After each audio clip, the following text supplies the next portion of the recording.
7 hechos que se equivocaron en la escuela sobre Cristóbal Colón. No crea todo lo que aprendió en la escuela primaria. Nuestra imagen color de rosa Cristóbal Colón, atrevido descubridor de América, se basa en gran parte en la biografía de Washington Irving de 1828, una historia de vida y los viajes de Cristóbal Colón, gran parte de la cual fue inventada. La historia real de Colón es mucho más complicada, controvertida e interesante. Disipemos algunos de los mitos más generalizados sobre la figura divisida de Cristóbal Colón, comenzando por cómo la gente veía el mundo en el siglo XV. Número 1. Colón se dispuso a demostrar que el mundo era redondo. Al contrario de lo que Irving escribió en su biografía, Colón no era un genio geográfico, solitario rodeado por un grupo de terrenales. El hecho de que la Tierra sea redonda estaba bien establecido en los círculos científicos del siglo XV. Lo que aún se desconocía era el tamaño del planeta. La apuesta de Colón fue que la Tierra era realmente pequeña. Calculó que la distancia de España a Japón, navegando hacia el oeste, era de solo 2.400 millas. De hecho, está más cerca de las 11.000 millas y hay 2 continentes en el camino. Colón no solo estaba completamente equivocado acerca de la circunferencia de la Tierra, sino que pensó que tenía forma de pera en lugar de una esfera. Número 2. Colón era italiano. Este es un tema delicado, ya que los italoamericanos son algunos de los mayores partidarios y defensores de Colón.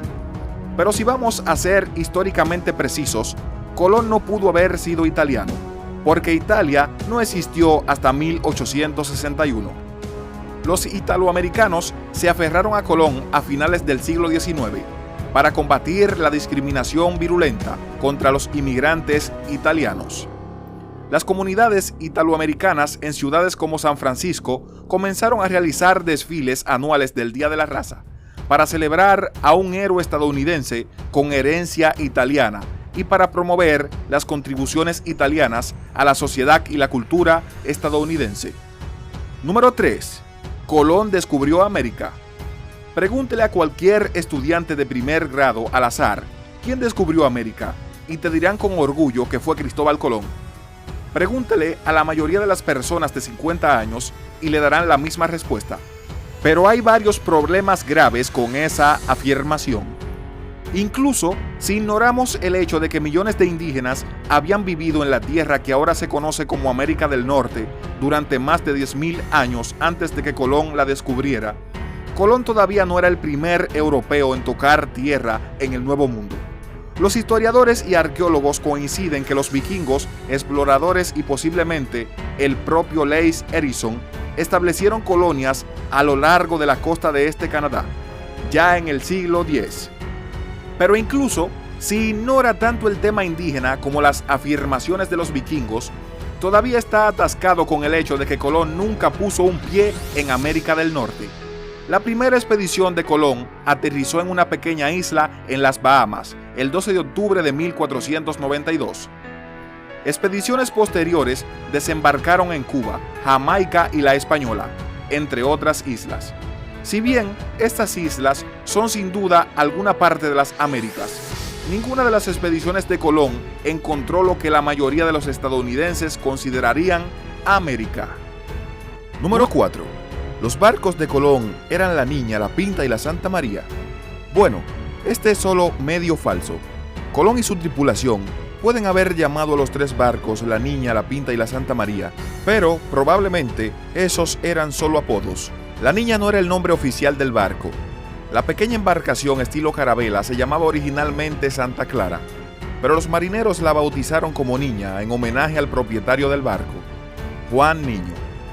Nadie sabe cuál era el nombre original de la Pinta, pero algunos historiadores especulan que el apodo era la abreviatura de la Pintada o la Dama Pintada. Para el Santa María, una historia es que fue un nombre dado por Colón a un barco originalmente llamado La Gallega o Santa Gallega, porque su dueño era de la región española de Galicia. La explicación más colorida es que el nombre santo es otro guiño a una mujer llamada María Galante. Número 5.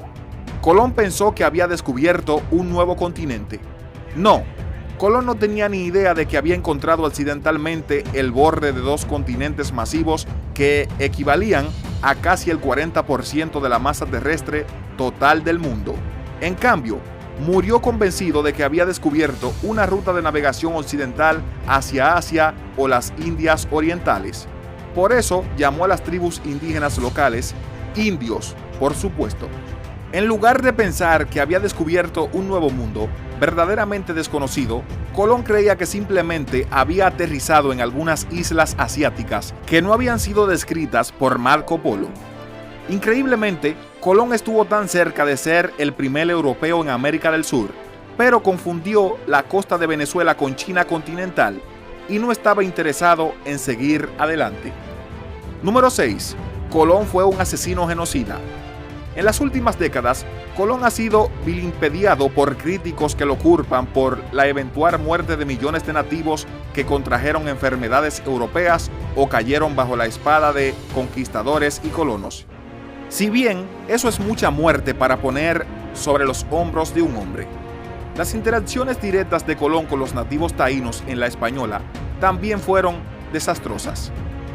Se estima que 300.000 taínos vivían en la Española en 1492. Solo 16 años después, ese número se había reducido a 60.000. En 1548, solo quedaban 500, según el biógrafo de Columbus, Lawrence. Los críticos más feroces de Colón lo etiquetan como un asesino que deliberadamente cometió un genocidio. Chris Lynde, historiadora de la América Latina colonial, no está de acuerdo. Lynde reconoce los crímenes personales de Colón, que incluyeron el arresto y la venta de nativos como esclavos y el trabajo de algunos taínos hasta la muerte en minas de oro. Pero no cree que Colón tuviera la intención de acabar con los indios, incluso si ese fue el resultado. Número 7. Colón fue un líder armado y respetado. No fueron solo los indios americanos los que sufrieron bajo Colón. Incluso si incluimos la advertencia de que fue un hombre de su tiempo, es difícil descartar la evidencia de que fue un líder tiránico e incluso cruel, que a menudo impuso su voluntad sobre sus súbditos españoles a través de tácticas de violencia y miedo. En Columbus, el autor Lawrence Brilkin publicó relatos de la primera mano de los métodos opresivos de Colón como líder del asentamiento español en la Española. Le gustaban las palizas y azotes en público, hablarle mal y colgar a otros españoles por robar pan y ordenar azotes feroces por delitos tan insignificantes como no abastecer adecuadamente la despensa de Colón. Cuando el rey Fernando y la reina Isabel enviaron a un oficial de la corona española para ayudar a Colón, el hombre encontró una colonia convertida en rebelión y caos. Cuando Colón se negó a seguir las órdenes del oficial, Colón fue arrestado y enviado de regreso a España con grilletes.